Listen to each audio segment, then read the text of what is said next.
अपने सैकड़ों रिश्तेदारों के साथ किसी वन में एक मुर्गा रहता था। अन्य मुर्गों से वह कहीं ज्यादा बड़ा और रिष्ट-पुष्ट भी था। उसी वन में एक जंगली बिल्ली रहती थी। उसने मुर्गे के कई रिश्तेदारों को मारकर चट कर लिया था। उसकी नज़र अब उस मोटे मुर्गे पर थी। अनेक यत्न करने पर भी वो उसे पकड़ नहीं पाती थी। अंततः उसने जुगत लगाई और एक दिन उस पेड़ के नीचे पहुंची जिसके ऊपर वह मुर्गा बैठा हुआ था। बिल्ली ने कहा, हे मुर्गे, मैं तुमसे प्यार करती हूँ। तुम्हारी सुंदरता पर मुग्ध हूँ। तुम्हारे पंख और कलगी बड़े आकर्षक हैं।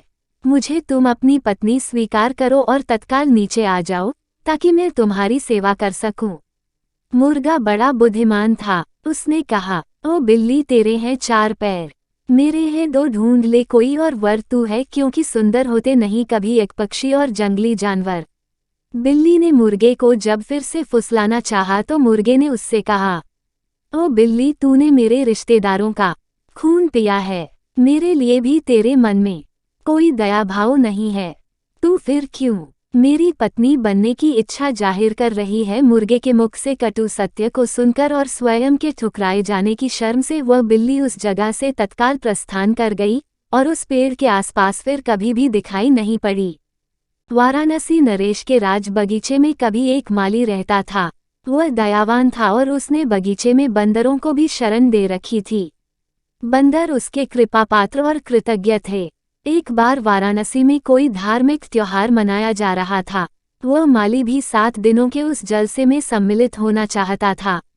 अतः उसने बंदरों के राजा को अपने पास बुलाया और अपनी अनुपस्थिति में पौधों को पानी देने का आग्रह किया।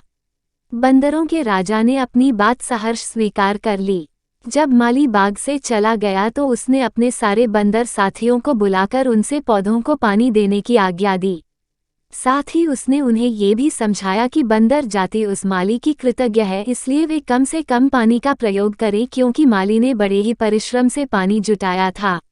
अतः उसने उन्हें सलाह दी कि वे पौधों की जड़ों की गहराई मापकर ही उन पर पानी डालें। बंदरों ने ऐसा ही किया। फलत पल भर में बंदरों ने सारा बाग ही उजाड़ दिया। तभी उधर से गुजरते एक बुद्धिमान राहगीर ने उन्हें ऐसा करते देख टोका और पौधों को बर्बाद न करने की सलाह दी। फिर उसने बुदबुदाकर यह कहा, जबकि करना चाहता है अच्छाई, मूर्ख कर जाता है सिर्फ बुराई।